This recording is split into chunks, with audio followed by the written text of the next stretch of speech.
Welcome बच्चों। आज हम पाठ 7 चीकू और मीको की कहानी पढ़ते हैं। चलिए। चीकू और मीकू गिलहरी साथ में रहती थी। चीकू और मीकू क्या थी?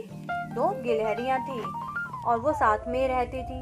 चलिए। चीकू और मीकू गिलहरी साथ में रहती थी। चीकू मीकू का सारा खाना खा जाती थी, इसलिए मीकू बहुत परेशान रहती थी।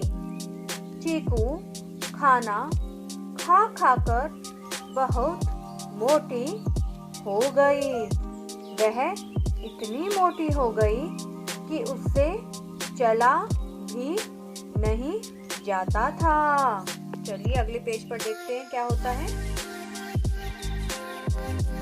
एक दिन चीकू को जोर से भूख लगी। वह चूहे के बिल में खाना ढूंढने गई और फंस गई। मीकू दौड़ कर गई और चीकू को खींचकर बाहर निकाला। तब से उनकी दोस्ती गहरी हो गई। अब वह मिलकर खाना खाने लगी। तो बताओ बच्चों, कहानी सुनकर मजा आया ना? चलिए अब हम आपसे कुछ अभ्यास करवाएंगे, कुछ प्रश्न पूछेंगे और आपको उनके हमें जवाब आंसर्स देने हैं। ठीक है?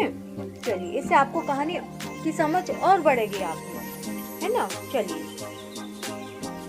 बताओ, चीकू और मीकू क्या थी? दो गिलहरियां थी, साथ में रहती थी ना। तो कौन किसका खाना खा जाती थी? चीकू मीकू का सारा खाना खा जाती थी। जो चीकू थी वो मीकू का सारा खाना खा जाती थी, इसलिए वह खा खा कर क्या हो रही थी? बहुत मोटी हो गई थी। तो बताओ बच्चों, कौन खाना खा जाता था मीकू का? हाँ, चीकू। ठीक है। तो एक दिन क्या हुआ कि चीकू को बहुत जोर से भूख लगी। जो मोटी वाली थी, जो बहुत मोटी हो गई थी खा खा कर, उसे बहुत भूख लगी। तो वो खाना ढूंढने के लिए कहाँ गई? चूहे के बिल में। अब चूहा का बिल तो कैसा होगा? छोटा सा ही होगा ना बिल। तो उसके बिल में गई और वो वहीं फंस गई। कैसे फंस गई? क्योंकि बहुत मोटी थी, वो खा खा कर मोटी हो गई थी और वो वहाँ फंस गई। तो अब क्या हुआ? उसकी मदद करने के लिए कौन आया? मीकू। मीकू ने उसकी मदद की और उसने चीकू को खींचकर बाहर निकाला।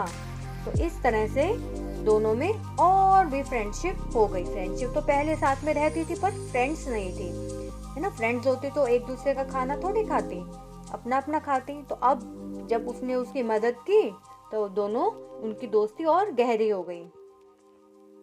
उनकी दोस्ती और भी गहरी हो गई।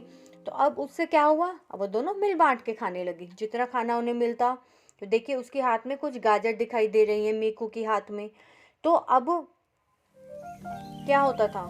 अब वो सारा खाना नहीं खाती थी मीकू का। अब मीकू से सारा खाना छीनती भी नहीं थी। अब उसके बाद क्या हुआ?